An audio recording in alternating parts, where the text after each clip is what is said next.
1962 में अमेरिका की सबसे सुरक्षित जेल अल्काट्राज सैन फ्रांसिस्को बे के बीचों बीच एक किले की तरह खड़ी थी। चारों ओर बर्फ जैसी ठंडी समुद्री लहरें, लगातार गश्त करती गार्ड टावरें और देश के सबसे खतरनाक अपराधियों को कैद रखने के लिए बनाया गया यह कुख्यात स्थान द रॉक नाम से जाना जाता था। इसे पूरी तरह भागने योग्य नहीं माना जाता था, लेकिन एक धुंध से भरी रात 3 कैदियों ने असंभव को संभव करने की योजना बना ली। अल्काट्राज के भीतर का जीवन बेहद कठोर था। छोटे सेल, कभी पूरी तरह न बुझने वाली लाइटें और हर दिशा से नजर रखने वाले गार्ड। फिर भी इन्हीं सलाखों और दीवारों के पीछे फ्रैंक मॉरिस और एंगलिन भाई जॉन और क्लेरेंस एक ऐसी योजना पर काम कर रहे थे जो आने वाले दशकों तक अमेरिकी सरकार के लिए रहस्य बन गई। फ्रैंक मॉरिस, जिसकी बुद्धिमत्ता उसे दुनिया के शीर्ष 2% लोगों में रखती थी, ने देखा कि उसकी सेल की पिछली दीवार उम्र के कारण कमजोर हो चुकी है।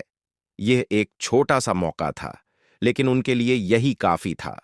चोरी किए हुए चम्मचों, घर पर बनाए गए छोटे ड्रिल और अद्भुत धैर्य के साथ इन लोगों ने महीनों तक रात में दीवार को धीरे धीरे काटा।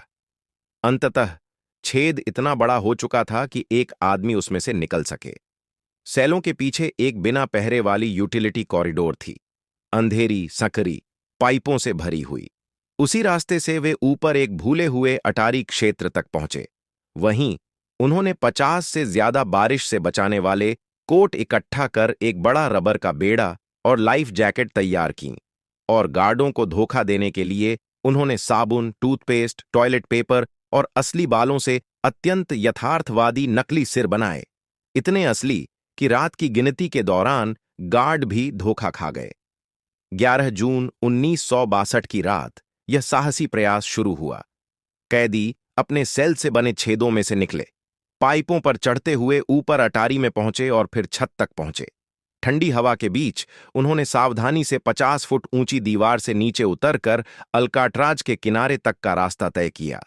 अंधेरे और घने कोहरे में उन्होंने अपने रेनकोटों से बनाई गई नाव फुलाई और उसे बर्फ जैसी ठंडी लहरों में धकेल दिया। रात करीब 10 बजे फ्रैंक मॉरिस और एंगलिन भाई समुद्र की काली गहराइयों में गायब हो गए और फिर कभी अल्काट्राज में नहीं दिखे। सुबह होते ही जेल में हड़कंप मच गया। अल्काट्राज तुरंत लॉकडाउन में चला गया और FBI ने अमेरिकी इतिहास की सबसे बड़ी खोजबीन शुरू कर दी। जांचकर्ताओं को किनारे पर एक टूटी हुई नाव, एक पैडल और कुछ निजी सामान मिले, बट बॉडीज कभी नहीं मिली।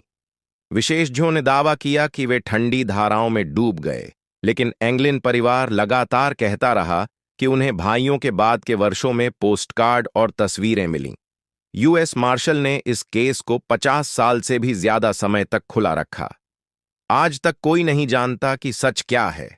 क्या वे खतरनाक पानी में मारे गए, या उन्होंने इतिहास की सबसे साहसी जेल तोड़ भागने की घटना को सफलतापूर्वक अंजाम दिया? एक बात निश्चित है, उस रात फ्रैंक मॉरिस और एंगलिन भाइयों ने असंभव को किंवदंती में बदल दिया।